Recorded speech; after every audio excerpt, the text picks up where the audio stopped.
Bonjour. Je vous rappelle que cette conférence est enregistrée. Pour le moment, les participants sont uniquement en mode écoute.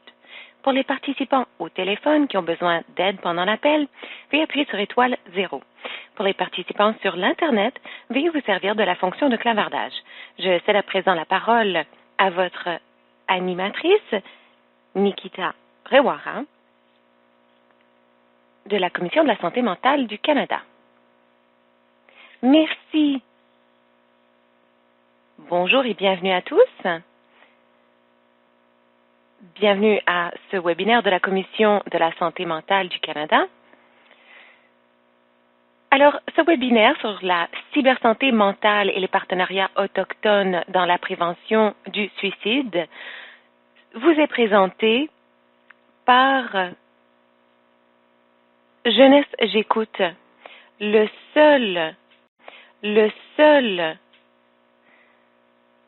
service qui soit offert 24 heures sur 24, 7 jours sur 7 aux jeunes partout au Canada, à la fois en anglais et en français.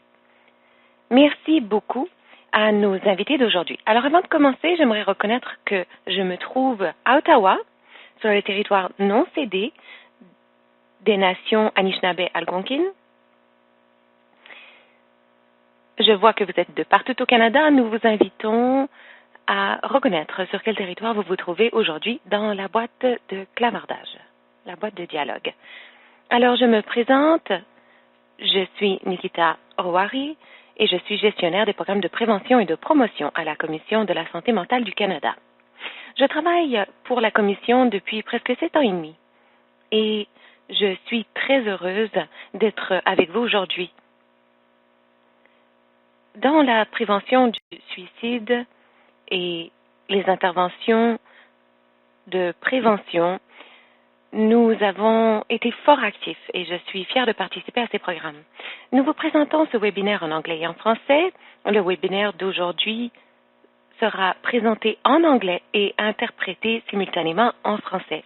Vous pourrez écouter l'audio en français en composant le numéro de téléphone affiché. Si vous avez des difficultés techniques, veuillez le signaler dans la boîte de dialogue et nous tâcherons de vous aider dans les plus brefs délais. Vous allez constater qu'il y a 2 exposés qui s'affichent à votre écran. À votre gauche, vous avez l'anglais et à droite, vous avez le français. Selon la taille de votre écran, peut-être que ce sera difficile de lire les diapositives.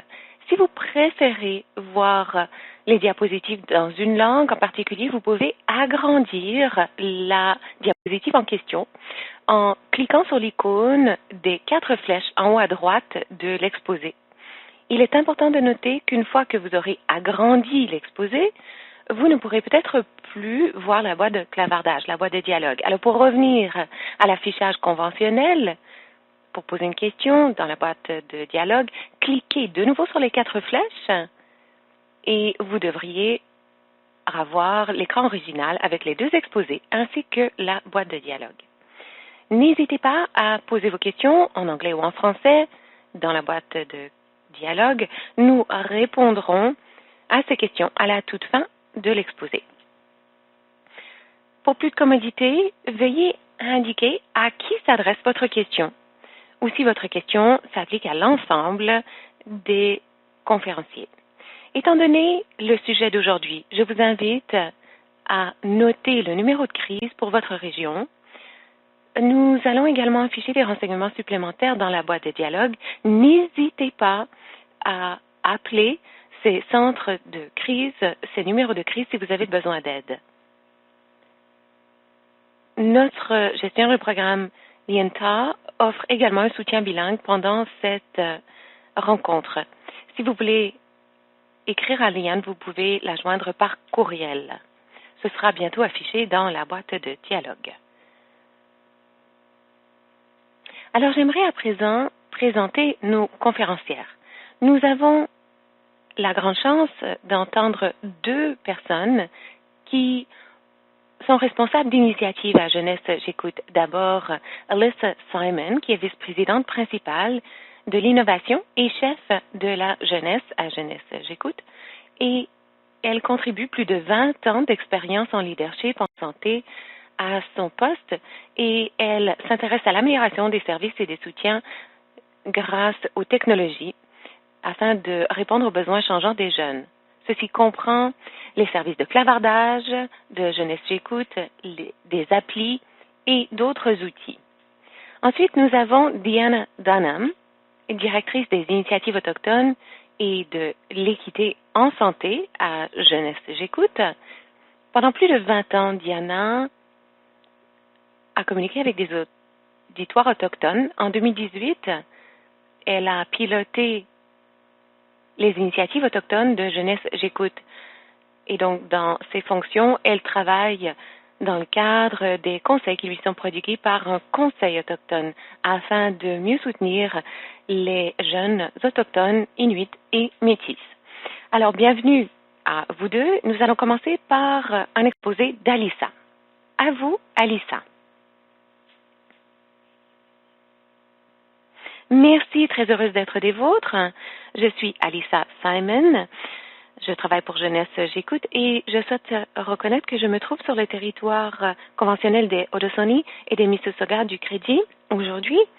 Et je vais dire quelques mots sur à qui s'adresse Jeunesse j'écoute, qui nous sommes et ce que nous apprenons au sujet des suicides. Et je suis très heureuse d'être accompagnée de ma collègue Diana Dunham qui parlera du travail que l'on fait en partenariat avec les peuples autochtones, les communautés autochtones d'un océan à l'autre au sujet de la prévention du suicide. Et globalement pour veiller à ce qu'on soit de meilleurs partenaires et qu'on soutienne mieux les jeunes autochtones. Alors nous commençons toujours par une citation pour se rappeler qui nous servons et la raison pour laquelle on a créé Jeunesse j'écoute. Alors je vous donne un instant pour lire cette citation.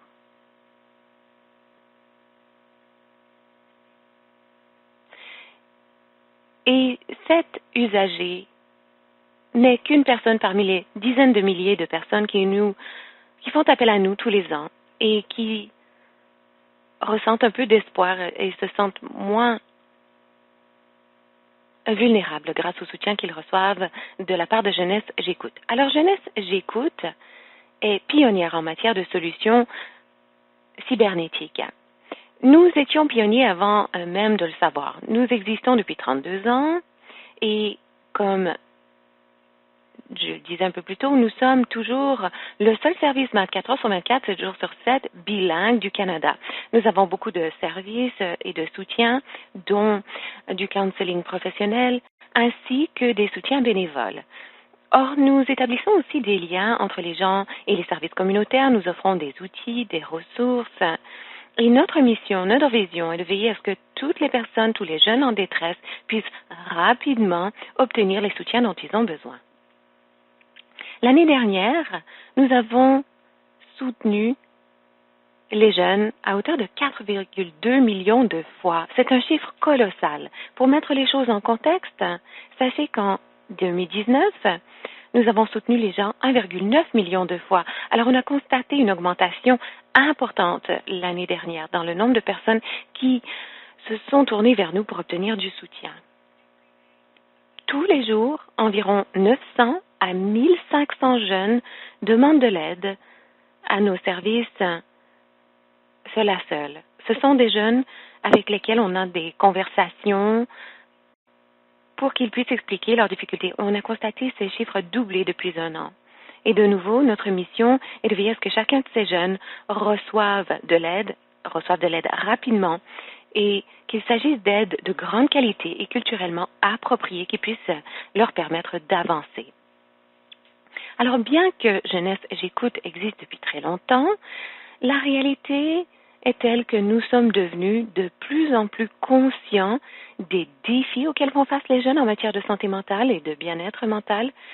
Et avec la gravité et l'ampleur de la crise de santé mentale au Canada, on constate de plus en plus de jeunes en détresse et de plus en plus de jeunes qui se retrouvent, qui se butent à des portes fermées. Soit les services ne sont pas disponibles dans leur collectivité, les services ne sont pas pertinents, ou alors les listes d'attente sont très longues.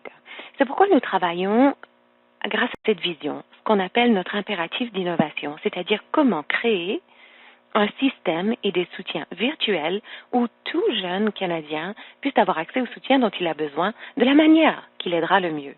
Et cette vision a été élaborée il y a environ 2 ans lorsqu'on a commencé à se demander, le service de clavardage et de téléphonie, ça n'est pas suffisant. Il faut faire davantage. Il faut faire appel à la technologie, il faut faire appel aux idées et surtout aux idées des jeunes pour créer un système virtuel cohésif où les jeunes puissent obtenir l'aide dont ils ont besoin. Alors, je sais que cette diapositive est peut-être difficile à lire, il y a beaucoup d'informations, mais on vous montre tout simplement comment on évolue depuis 1989. Jeunesse J'écoute est un organisme intéressant en ce sens qu'il est très notoire au Canada, mais les gens nous connaissent à l'époque de 89, c'est-à-dire à l'époque où on était un service téléphonique. Or, nous avons évolué depuis 89. Nous avons connu beaucoup de changements dans les dernières années. Cela comprend ce qu'on appelle à présent toujours le service de texto 24 heures sur 24, 7 jours sur 7. On a élargi ce service l'année dernière à tous les adultes et nous avons aussi un projet pilote qui nous permet d'offrir ces services dans d'autres langues. On a commencé avec l'arabe et on aura 2 nouvelles langues cette année. Et on a aussi mis au point un projet pilote qui nous permet de jumeler les jeunes qui s'identifient comme autochtones avec des répondants de crise également autochtones afin de déterminer si on peut améliorer la qualité de l'interaction pour ces jeunes autochtones. Mais au fil des ans, on continue d'examiner l'avenir pour comprendre comment s'adapter aux changements que vit la jeunesse. La technologie évolue très rapidement. Il est très important pour nous de veiller à ce que les jeunes aient les soutiens dont ils ont besoin. Et donc, il faut toujours tâcher d'anticiper ces besoins à l'avance. Et aussi voir comment les jeunes jouent un rôle dans ces soutiens. Alors, un des autres soutiens qu'on a produit l'année dernière est ce qu'on appelle plateforme de données. Ça se trouve sur jeunessejécoute.ca. Il s'agit d'un centre de données sur les données issues de Jeunesse J'écoute. On a de plus en plus de personnes qui communiquent avec nous tous les jours. Et donc, on a énormément de données. Et on voulait trouver un moyen d'offrir des données à des gens de partout au Canada, mais aussi aux jeunes eux-mêmes, afin de réduire le sentiment d'isolement qu'ils ressentent, de sorte qu'ils voient ce que d'autres jeunes vivent. Alors, je vous invite à consulter cette plateforme qui a été lancée il y a quelques mois. Et vous avez des données en date du mois dernier. Et nous travaillons à la 2e itération. Alors, tandis que l'on parle de ces jeunes qui nous appellent, qui communiquent avec nous, voici les enjeux pour lesquels ils communiquent avec nous. À peu près 23% de toutes les conversations avec les jeunes concernent le suicide. Alors, bien que ce ne soit pas la principale raison de ces conversations, c'est une part importante. À Jeunesse J'écoute, on a constaté une augmentation de 100% des conversations sur le suicide au cours des 5 dernières années. Et j'aimerais prendre un petit instant pour l'évoquer car c'est très préoccupant.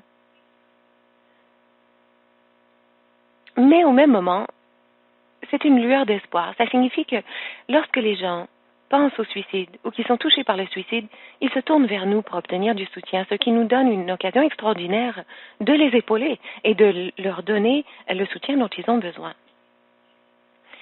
Un des moyens par lesquels on soutient ces jeunes partout au Canada, et comme je le disais avec les adultes aussi, c'est grâce au service texto. Et nous avons une technologie formidable qui nous permet de faire un triage des textos à haut risque.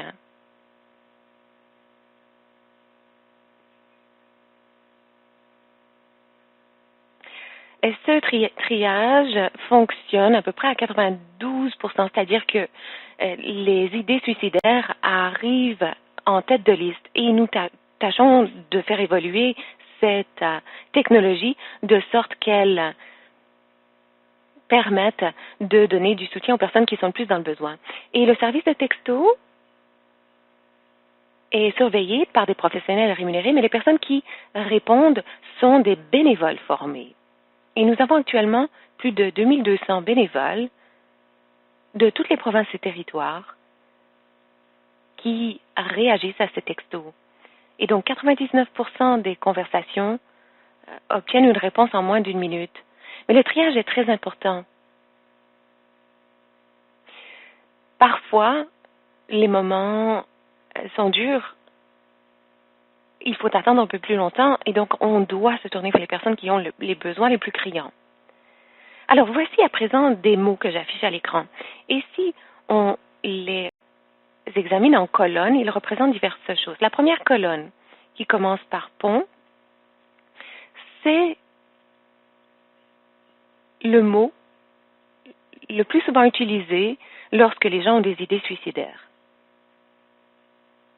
Au milieu, vous avez surdose ou overdose. C'est les mots utilisés par les jeunes le plus souvent lorsque on doit aller les secourir. Donc, pour les personnes chez qui il faudra obtenir des services de secours, ils se servent souvent de ces mots qui se trouvent dans la colonne du milieu. Et dans la troisième colonne qui commence par social, ce sont les mots qu'on a trouvés qui ont les effets les plus propices à l'atténuation des sentiments de détresse.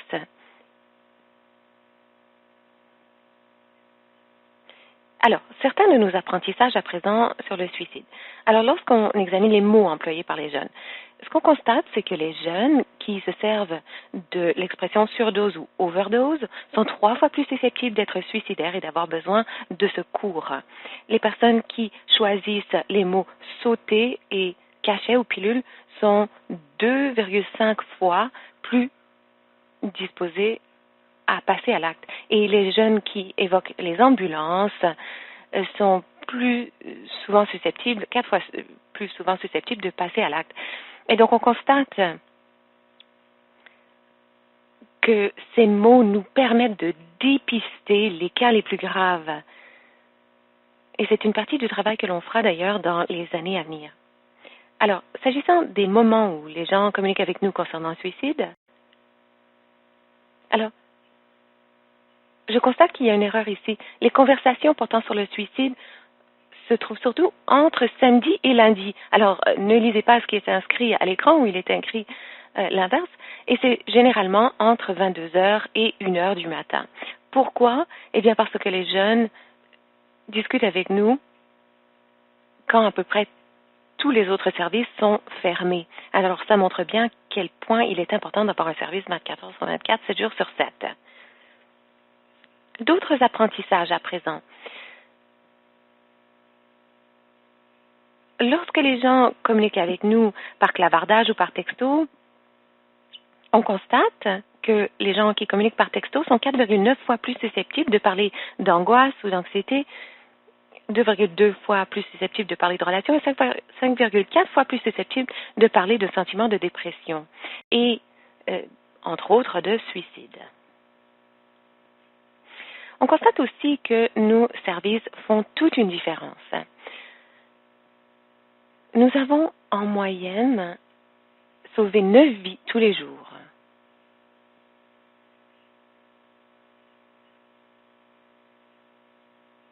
Grâce à nos conversations. Et on sait aussi, grâce à nos évaluations, que les gens qui communiquent avec nous se sentent beaucoup mieux par la suite. Alors, vous avez les données, 82% se sentent moins seuls, moins en détresse, moins bouleversés. Ils ont plus d'espoir, plus de contrôle. On sait que 59% nous parlent d'une expérience ou d'un sentiment qu'ils n'ont jamais partagé avec une autre personne. 70% disent que si le service n'avait pas existé, ils n'auraient rien fait d'autre. Ils auraient fait fi du problème et ils auraient espéré que ça s'améliorerait tout seul. Et 89% d'entre eux ont abordé le suicide. Par ailleurs, on sait que 11% ont déclaré qu'ils se seraient rendus dans des services d'urgence si nous n'avions pas été là. Alors, je vais à présent céder la parole à Diana de sorte qu'elle puisse vous présenter davantage d'informations sur les travaux que l'on fait dans le contexte autochtone et pourquoi c'est si important. Merci, Alissa. Bonjour à tous. Très heureuse d'être avec vous. Alors, avant de commencer à présenter les diapositives, j'aimerais d'abord dire que lorsqu'on parle de Premières Nations et de leur bien-être, on parle de l'ensemble de la personne, physique, spirituelle et mentale. Tous ces aspects sont interreliés. Cela dépend aussi du bien-être de la communauté et des liens avec la culture et le territoire. Alors, sur le plan de la santé communautaire, ça devrait être facile de comprendre comment des problèmes en matière de sécurité alimentaire, accès à des débouchés économiques, une eau potable, les soins de santé, tout ceci a un impact. À Jeunesse, j'écoute. Ceci a un impact direct sur l'accessibilité de nos services. Par exemple, un jeune peut avoir accès à une ligne filaire, mais si ils vivent avec 14 autres personnes, ils ne peuvent sans doute pas avoir une conversation privée.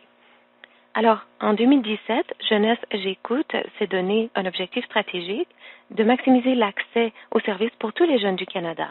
Notre conseil est allé encore plus loin en s'engageant à mettre au point une stratégie précisément pour les jeunes des Premières Nations, Métis et Inuits. Et on y a assorti des ressources pour réussir. On a commencé par se demander quel est le rôle de Jeunesse J'écoute pour aider les jeunes autochtones. Et la réponse est simple. Notre rôle est d'écouter. D'écouter et d'apprendre des autochtones qui sont des experts dans leur vie, travailler en partenariat avec ces jeunes autochtones, non seulement pour aider les jeunes d'ailleurs, mais les communautés dans leur ensemble. Dans les minutes à venir, je parlerai des moyens par lesquels, au sein de notre organisation, on travaille avec les jeunes et les communautés autochtones pour promouvoir la vie. Le courage est une de mes valeurs préférées parce que pour moi, cela incarne le courage qu'il faut pour une organisation de vraiment accepter le leadership des autres qui sont peut-être nouvellement arrivés dans l'organisation. Et je fais référence ici au Conseil consultatif autochtone de Jeunesse J'écoute. Après avoir créé cet organe, nous avons créé un conseil consultatif d'Autochtones, de Premières Nations, de Métis, d'Inuits pour orienter nos services. Nous avons des membres au sein du conseil consultatif de tous les horizons. Le conseil appuie ses décisions sur son expérience, mais aussi sur la rétroaction que nous obtenons de nos parties prenantes.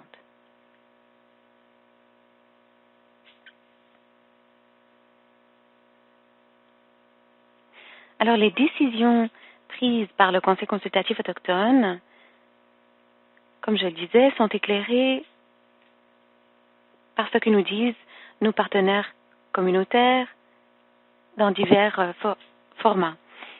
Et cet engagement est continu. Alors, voici une adresse électronique une adresse Internet que je veux que vous reteniez. jeunessejécoute.ca. Vous pourrez y trouver des choses comme vous inscrire à notre réseau d'initiatives autochtones, une liste de distribution par courriel qui nous permet de communiquer avec quiconque, pas seulement des personnes autochtones, mais on cherche des opportunités de partenariat, de collaboration, et on essaie d'expliquer aux gens ce qui se passe du côté de nos initiatives. Beaucoup de personnes communiquent avec nous pour créer ces partenariats. Je dirai quelques mots ensuite par rapport au programme d'engagement avec les Autochtones. C'est un réseau de personnes et de bénévoles dans des collectivités autochtones qui offrent une rétroaction continue sur notre travail. Par exemple, si on a une campagne publicitaire, ce réseau pourra par exemple dire bon, ceci, trouvez-vous chez moi, pas cela. Donc, on prend en compte cette rétroaction. On a des partenariats avec des avec des parties prenantes pour des projets spéciaux. Et une chose que nous avons faite un peu avant la pandémie, car tandis qu'on lance ces initiatives, on cherche à avoir une rétroaction pour partir du bon pied. Donc, grâce au réseau des initiatives autochtones, on a demandé à des collectivités si elles voulaient agir en partenariat avec nous pour mobiliser les jeunes de leur collectivité afin de comprendre comment ils voudraient qu'on les soutienne pour assurer leur mieux-être. Donc, nous sommes entrés en partenariat avec 8 collectivités pour organiser 11 séances avec à peu près 180 jeunes de la 4e à la 12e année. Et une chose qu'on a apprise, Alissa le disait, nous avons une bonne sensibilisation à jeunesse j'écoute partout au Canada, mais ce n'est pas le cas des jeunes autochtones. Dans la population en général, jeunesse j'écoute bénéficie d'une grande notoriété, mais ce n'est pas le cas des jeunes autochtones. Alors, c'est une chose à laquelle nous devons nous attacher.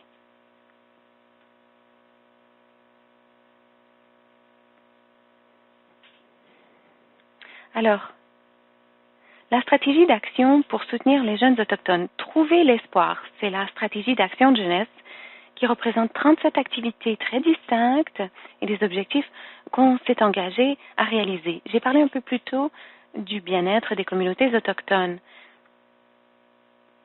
Trouver l'espoir consiste bien plus qu'à améliorer les services. Ce sont des aspects clés, mais je vais vous donner quelques exemples des moyens par lesquels on soutient les collectivités. L'action 10 s'engage à échanger des données avec les collectivités autochtones pour que les collectivités puissent elles-mêmes établir leurs initiatives. Nous appliquons les principes éthiques à tout ce que nous faisons avec les collectivités autochtones. Je vous encourage à vous renseigner sur ces principes, car lorsqu'on fait la collecte d'informations de la part de jeunes et de jeunes autochtones, il est très important de reconnaître que les personnes autochtones possèdent ces données, elles doivent y avoir accès. L'action 32 vise à soutenir les étudiants tandis qu'ils passent du statut d'étudiant à travailleur dans la population active. Et enfin, l'action 36 vise à soutenir l'économie autochtone grâce aux politiques d'approvisionnement.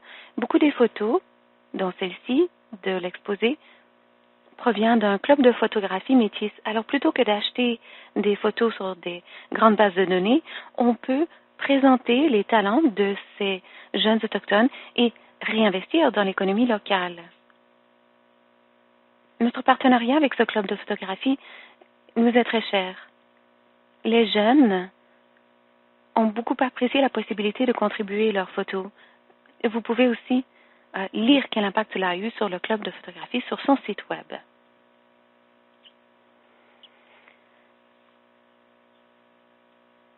Trouver l'espoir s'appuie sur 4 principes directeurs. Reconnaître et respecter le caractère distinct des Premières Nations et des collectivités autochtones, je présenterai ça dans le détail un peu plus tard. Mais un des objectifs de Trouver l'espoir est d'avoir une plus grande représentativité des personnes autochtones au sein du personnel, pour arriver à 5%. Les personnes autochtones sont un élément essentiel de notre organisation et nous faisons actuellement une évaluation de notre milieu de travail par un cabinet autochtone. Et bien que nous allons sans doute outrepasser cet objectif avec le programme de bénévolat et de nouveaux postes autochtones, il est important de veiller à ce que les personnes autochtones soient représentées dans les postes de direction dans tous les services de l'organisation. L'éducation est également essentielle. C'est nécessaire pour tout le personnel, mais cela se produit de manière permanente pour tenir compte de toutes les perspectives autochtones.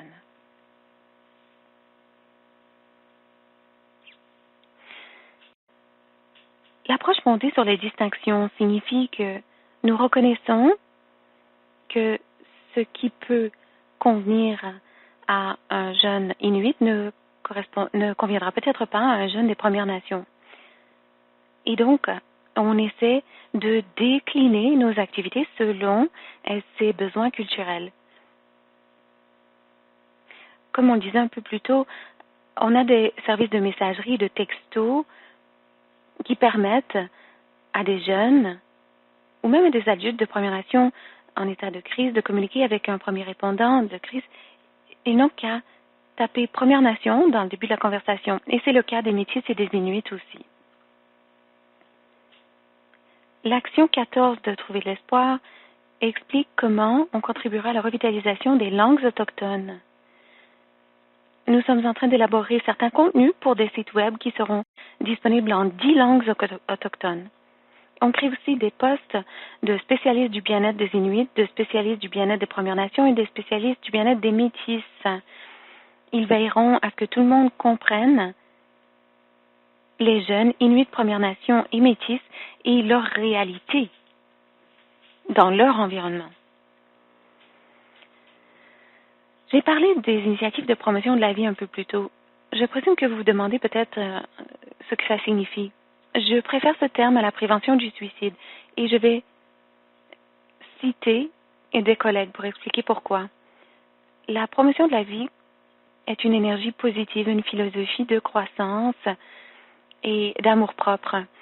Reformuler nos concepts pour parler de problèmes de la collectivité permettra de réorienter nos actions sur les forces. Toutes les initiatives en cours, toutes les initiatives autochtones en cours de Jeunesse J'écoute font la promotion de la vie par divers moyens. Vous avez le programme d'engagement envers les Autochtones que j'ai déjà évoqué. Il s'agit d'un réseau de champions et d'ambassadeurs bénévoles au sein des collectivités autochtones qui font la promotion des services dans la collectivité et qui nous donnent une rétroaction et des conseils. Et cela permet aussi de veiller à ce que les ressources se trouvent dans notre base de données. Mais il s'agit aussi de personnes qui font des exposés dans les collectivités pour présenter nos travaux. Et l'objectif du programme est vraiment d'habiliter les gens à avoir un impact positif dans leur collectivité. La trousse pour les points d'accès est une initiative différente. Bon, j'ai dit un peu plus tôt que parfois dans les collectivités autochtones, la densité des habitants du même ménage est parfois beaucoup plus importante. C'est un problème et ça peut être aussi un problème sur le plan de la connectivité à l'Internet ou même les appareils. Alors les trousses pour points d'accès sont mises en place avec des partenaires de partout au pays qui créent des endroits dans les collectivités de sorte que ceux qui n'ont pas accès à un endroit privé ou à la technologie de pouvoir donc se connecter avec des soutiens. Alors, d'autres collectivités pourront se servir de la même trousse pour créer des espaces similaires dans leur collectivité. Je dirai quelques mots à présent sur l'initiative de référence urgente, initiative pour aiguillage urgent plutôt. Et donc, nous sommes entrés en partenariat avec des partenaires qui nous permettent de déterminer quels services d'urgence devraient être proposés à leurs citoyens, plutôt que d'automatiquement s'adresser à la GRC, par exemple, sachant qu'il existe des ressources dans les collectivités qui pourraient plus vite secourir des personnes à risque, en danger, de manière plus sûre, plus sécuritaire. Nous travaillons avec ces collectivités pour déterminer quels sont ces services, de sorte que lorsqu'on a un besoin urgent de secours ou d'aiguillage, on le fait par le meilleur moyen possible. Enfin,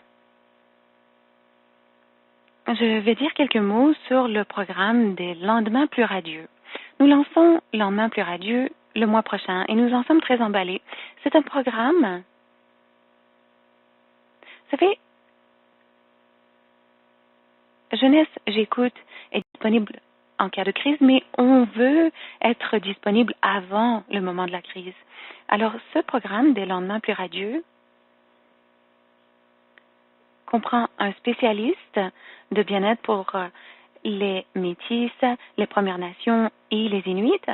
Et donc, ces spécialistes collaborent directement avec les jeunes autochtones, que ce soit dans une salle de classe, dans un centre d'amitié ou autre, pour d'abord conscientiser les jeunes à l'existence des services de jeunesse J'écoute et notre objectif est de revenir tous les quelques mois pour discuter de choses qui sont des enjeux prioritaires pour les collectivités en question.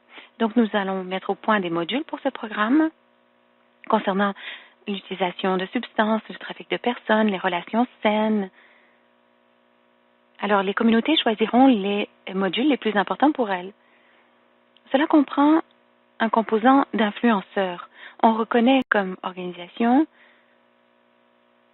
qu'il est important d'avoir quelqu'un en qui on a confiance pour faire les premières présentations. Alors, la première séance d'introduction, Jordan Tutu, qui est un ancien joueur de la LNH, qui a une expérience lui-même de suicide dans sa famille, commence la séance en parlant aux jeunes de l'importance de chercher de l'aide et il leur présente Jeunesse J'écoute.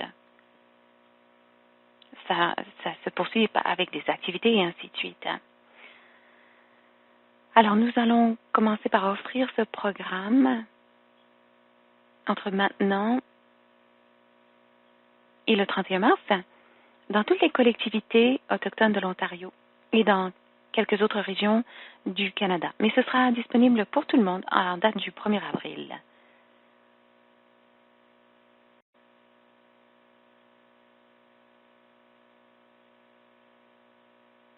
Alors, sur ce, est-ce que je devrais céder la parole à l'animatrice? Merci Diana et merci Alissa également. Des exposés formidables et une richesse d'informations vraiment formidable. Alors, je souhaite infiniment vous remercier pour le temps que vous m'avez accordé. Alors, je vais vous céder la parole pour vos questions. Je vous rappelle que pour les questions, vous devez d'abord les saisir dans la boîte de dialogue. Vous pouvez poser votre question en anglais ou en français et veuillez indiquer à qui s'adresse votre question ou si elle s'adresse aux deux conférencières. Il est possible qu'on ne puisse pas répondre à toutes les questions qui nous seront posées. Le cas échéant, n'hésitez pas à envoyer votre question par courriel à Ryan Murphy. Son adresse électronique sera affichée bientôt dans la boîte de dialogue, qui ensuite enverra vos questions aux conférencières. Par ailleurs, si vous voulez communiquer avec nous pour obtenir du soutien, vous pouvez envoyer un texto au service Jeunesse J'écoute 741 par texto. Alissa, quelques questions ont été posées au moment où vous faisiez votre exposé. Alors, je vais commencer par répondre à ces questions. La première question, pouvez-vous faire quelques observations expliquant l'ouverture de votre service aux adultes? Est-ce que c'est un adulte qui s'occupe d'un jeune ou qui veut aider un jeune? Ah, excellente question. Alors, la réalité est telle que avant qu'on ne commence ce service texto s'adressant aux adultes, il n'y avait pas de service de soutien de crise 24 heures sur 24, 7 jours sur 7 pour les adultes. Et beaucoup de services ont de longues attentes. Alors, ce qu'on a commencé à constater, c'est que beaucoup d'adultes envoyaient des textos et ils commençaient par « Bon, je ne suis pas un enfant, mais… » Et on a compris qu'on avait une bonne capacité en raison du nombre de bénévoles que nous avons formés. Et donc, on avait la capacité de former de grands nombres de bénévoles et on s'est dit pourquoi ne pas ouvrir ce service aux adultes. Alors, la grande majorité des adultes qui nous envoient des textos parlent de leurs propres problèmes. Il y a un petit nombre qui nous écrivent au sujet du soutien pour un jeune qu'ils connaissent, un proche, mais la majorité parle de l'impact de la COVID sur leur vie, de leur détresse, de leurs idées suicidaires, tous ces mêmes enjeux que l'on constate partout au pays. Et donc, nos répondants, nos premiers répondants de crise peuvent prendre en charge les adultes comme ils le font avec les jeunes. Formidable, merci. Alors, une autre question s'applique peut-être à vous, Alissa. Est-ce que les données vous montrent les heures les plus achalandés. Oui. Alors, si vous allez sur la page pertinente, vous pouvez appliquer quelques filtres et vous pouvez filtrer par heure de la journée et enjeu. Alors, vous pouvez regarder les données jusqu'au mois précédent et vous pouvez cliquer sur, par exemple, suicide ou intimidation et vous pouvez voir le jour de la semaine et l'heure de la journée où les gens nous écrivent le plus pour ça. Et vous aurez des âges aussi. Alors, vous pouvez filtrer ces données par divers moyens. Mais comme je le disais, la deuxième version de cela, qu'on envisage de concevoir au cours des mois à venir, on espère avoir des données en temps réel et on espère aussi pouvoir montrer des tendances au fil du temps. Formidable, merci. Alors, je me demande si cette question s'adresse à vous-même, Alissa, et à Diana. Est-il possible pour une communauté de savoir dans sa région qui a eu accès à vos services, les services de jeunesse J'écoute, pour qu'ils puissent comprendre le niveau de détresse sociale dans leur collectivité, les besoins de leur collectivité, sans partager évidemment des renseignements permettant d'identifier la personne, mais simplement pour avoir une idée du genre de soutien qui est le plus nécessaire dans la collectivité. Est-ce qu'il y a un moyen d'obtenir de l'information de la part de Jeunesse J'écoute sur sa communauté? Alors, c'est une excellente question. Je vais répondre en partie. Peut-être que Diana voudra ajouter quelque chose. À Jeunesse J'écoute, en principe, on examinait nos données au niveau provincial pour garantir qu'on protégeait l'anonymat, la confidentialité des jeunes. Mais de manière aussi importante, on veillait à ne rien faire qui pourrait effrayer un jeune, parce que la perception est tout aussi importante que la réalité. On ne veut pas que les jeunes s'imaginent qu'on pourrait partager leurs données, qu'on pourrait les identifier. Depuis quelques années, on a commencé à ventiler les données au niveau communautaire à divers moments. Donc moi, j'examinais les données pour Ottawa l'autre jour et j'ai vu que depuis la fermeture des écoles, les conversations à Ottawa ont augmenté beaucoup plus qu'ailleurs au Canada, sauf à Victoria en Colombie-Britannique. Donc, on peut ventiler les données selon certaines collectivités. On prend bien soin aussi de ne pas ventiler les données de manière trop granulaire parce qu'on craint que l'on puisse finalement identifier qui a communiqué avec nous. Alors, il faut avoir des populations suffisamment grandes pour qu'on ne puisse pas identifier les personnes qui communiquent avec nous, de sorte qu'on puisse être utile à la collectivité tout en protégeant l'individu. Diana Dunham, eh bien, je peux renchérir parce que vous savez, les données pour les Autochtones sont un peu différentes des autres données. En ce sens que lorsqu'on parle de partager des informations, eh bien, les communautés autochtones sont beaucoup plus petites. Alors, si quelqu'un donnait des renseignements pouvant les identifier, on ne les partagerait pas. Alors, on partage les données au niveau régional. Donc, les 4 régions des Inuits et chacune des provinces, chacun des territoires.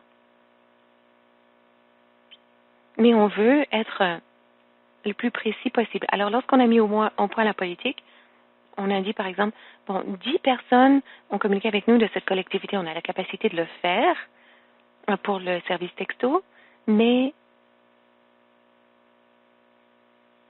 ce sera peut-être seulement le nombre de personnes, pas les enjeux. Alors, il faut travailler avec les dirigeants autochtones pour déterminer comment on partagera des données de manière respectueuse, de manière à protéger l'anonymat de personnes qui se servent de nos services. Et c'est quelque chose qu'on espère mettre en place d'ici la fin 2021. Nikita Rewara, merci, c'est de l'information très importante. Alors, la prochaine question que nous avons s'adresse à Diana. Y a-t-il un projet visant à changer le numéro de téléphone pour qu'il ne soit que 3 chiffres, par exemple? Apparemment, les jeunes veulent que l'on raccourcisse le numéro de téléphone. Diana Dunham, je vais demander à Alissa de répondre. Alissa Simon, oui, il y a un jeune en particulier qui voulait vraiment qu'on ait un numéro à 3 chiffres. Depuis, on s'est passé aux décideurs qui décident si effectivement ce sera le cas. On se demande comment obtenir un numéro, surtout pour le suicide, qui soit en 3 chiffres. Les États-Unis travaillent aussi à cet enjeu. Ils ont commencé même quelques années avant nous. Il faut beaucoup de travail. Alors je dirais, restez à l'affût. Nous sommes très, très intéressés de veiller à ce que le numéro soit le plus simple possible. Pour quiconque pense au suicide, le numéro en 3 chiffres est très important.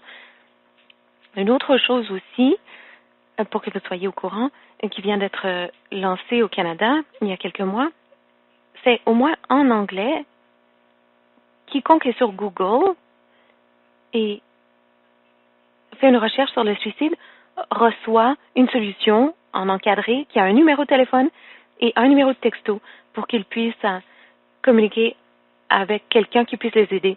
Et dans notre cas, c'est la ligne de crise de Jeunesse J'écoute.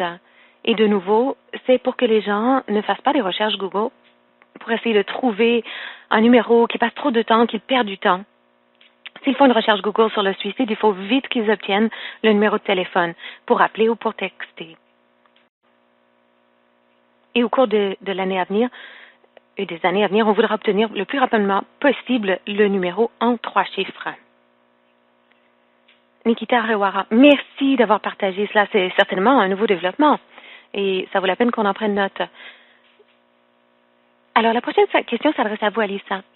Vous avez parlé d'une augmentation de 100% des recours à vos services depuis 5 ans. Et c'était, je pense, pour le suicide. Pouvez-vous nous dire dans quelle mesure cela est attribuable à un besoin accru, surtout chez les personnes autochtones? Alors voilà une excellente question. C'est très difficile pour nous d'obtenir une information déclinée selon ces questions, c'est-à-dire si les gens ont besoin de nous plus ou alors c'est parce qu'on nous connaît plus. Je pense que c'est sans doute une combinaison des deux.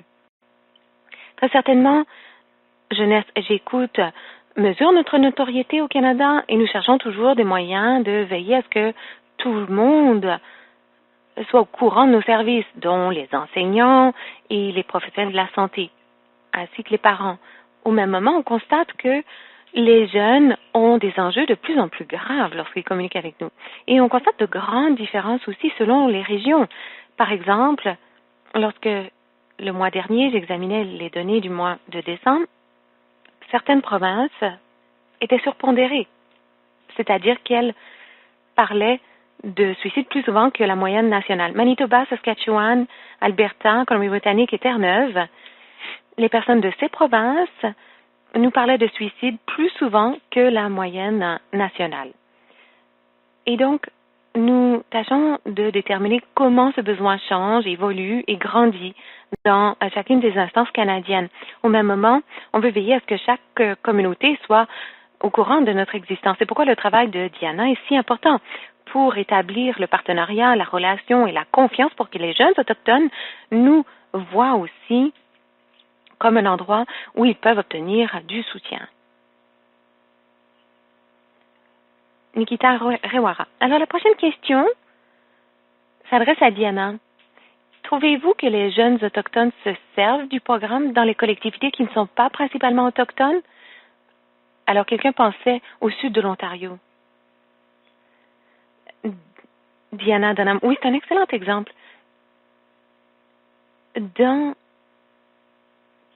notre programme Trouver l'espoir, on a cartographié toutes les collectivités autochtones du Canada.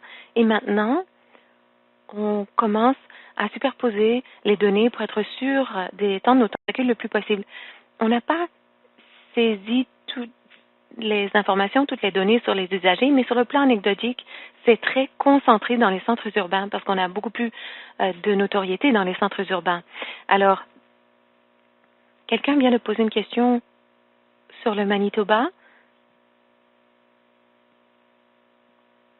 On a une campagne de 2 mois sur Facebook au Manitoba qui vise à conscientiser les gens là-bas parce que lorsqu'on fait la promotion de nos services sur Facebook, les gens peuvent tout de suite accéder à Facebook Messenger pour communiquer avec nous. Alors, on cible certaines communautés, certains centres urbains. Cela ne signifie pas qu'on privilégie une communauté plutôt que l'autre, mais il semble que la notoriété de Jeunesse J'écoute soit plus importante dans les centres urbains. C'est pourquoi on concentre nos efforts de conscientisation dans les régions éloignées. Nikita Rewara. Bien. Une autre question pour vous, Alissa. Si on s'attend à une augmentation des besoins en santé mentale à l'avenir, comment pourrez-vous réagir à l'augmentation de la demande? Alissa Simon, c'est une excellente question. Ça fait beaucoup d'organisations de première ligne voient une augmentation des demandes, ce qui exige un renforcement de la capacité. Et la raison pour laquelle vous entendrez qu'on parle de plus en plus des services textos, c'est parce que on veut pouvoir rapidement accélérer notre croissance pour réagir à la demande. Alors, nous avons des professionnels qui répondent au téléphone et nous avons des professionnels qui se joignent à nos rangs continuellement, mais il faut un temps et il faut des fonds. Il faut du temps et des fonds.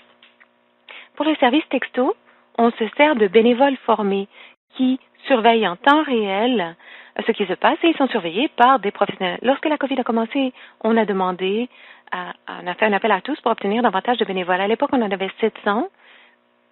Nous avons obtenu plus de 9000 réponses des gens qui voulaient se former pour devenir premier répondant de crise bénévole. Alors, nous avons très, très rapidement formé des gens. On est maintenant 2200 bénévoles et nous avons encore une liste de personnes à former. Et donc, pour nous, la capacité est une question de formation. Quand je dis rapidement, ça ne signifie pas qu'il faut réduire la qualité de la formation, mais toute la formation se fait de manière à distance. Donc, elle se sert d'IA pour trier. Et ensuite, nous avons aussi de vraies personnes qui réagissent. Alors, nous formons pour le moment 150 personnes toutes les 3 semaines environ, ce qui nous permet de continuellement ajouter de nouveaux bénévoles à nos rangs, tandis qu'on s'attend à une augmentation de la demande. Nikita Rawara, c'est formidable, vous êtes passé de 700 à 2200 bénévoles depuis le début de la pandémie. Enfin, ça montre bien à quel point vous avez su accroître votre capacité, mais aussi, ça en dit long sur les demandes pour vos services. Une autre question, quelles sont les leçons que d'autres organisations pourraient tirer de votre approche en matière de soutien auprès des jeunes autochtones? Diana Dunham, bon, c'est une grande question. Je vais répondre avec un début, c'est-à-dire de veiller à ce que vous ayez une représentation autochtone au sein de votre conseil d'administration ainsi qu'auprès de vos dirigeants. Et écoutez les jeunes autochtones qui sont des experts dans leur propre vie. Vous avez nous, comme autochtones, nous savons ce qui est dans notre intérêt et je pense que le leadership autochtone est essentiel à toute activité de soutien auprès des jeunes autochtones. Merci, quelle excellente question. Vous savez, lorsqu'il est question de travailler avec les populations autochtones, on a beaucoup d'apprentissage à appliquer et à apprendre les uns des autres. Toutes les expériences sont importantes. Une question pour vous, Alissa. Est-ce que les jeunes qui appellent parlent de l'impact de la COVID lors de leur conversation avec vous? Alissa Simon, oui. Eh bien, écoutez, nous faisons le suivi des conversations sur la COVID depuis le début de la pandémie et on a constaté que ces conversations ont augmenté depuis le mois de mars. Et ensuite, ça a diminué. On a constaté ces conversations de nouveau augmenter avec les nouvelles mesures de confinement, surtout la fermeture des écoles, l'état d'urgence en Ontario. Mais la réalité est que les jeunes, généralement, parlent de la COVID et de quelque chose d'autre. Souvent, pour les jeunes, c'est l'impact de la COVID sur leur scolarité. Pour d'autres, c'est le sentiment d'isolement. la peur pour leur avenir, beaucoup de peine. Beaucoup de jeunes vivent de la peine et ils ont l'impression de rater quelque chose. Alors oui, on fait le suivi des conversations concernant la COVID, ainsi que les moyens par lesquels la COVID se rattache à d'autres enjeux évoqués par les jeunes. Nikita Rewara, merci. Une autre question qui s'adresse à vous, d'un des partenaires, qui affiche ces services sur votre site web. Ils demandent comment ils pourraient mettre à jour leur information pour qu'elle soit l'information la plus récente. Comment peut-on communiquer avec vous? Alissa Simon, si vous êtes sur notre liste de ressources, vous pouvez en prendre connaissance sur jeunessejecoute.ca. Dans la première partie du site web, vous verrez qu'il y a une liste de ressources près de chez vous. Et si vous êtes affiché, mais que vous voulez mettre à jour vos renseignements, ou que vous n'êtes pas dans la liste et que vous vouliez ajouter vos services, vous n'avez qu'à écrire grâce à la fonction Contactez-nous ou alors vous pouvez écrire ou bien à Diana ou bien à moi-même et nous vous mettrons en contact avec nos bibliothécaires et archivistes qui conservent des listes à jour. Nikita Rewara, une autre question de suivi. Pour les jeunes des niveaux socio-économiques inférieurs qui n'ont pas d'Internet ou de téléphone, est-ce qu'il y a un moyen pour eux de communiquer avec vous?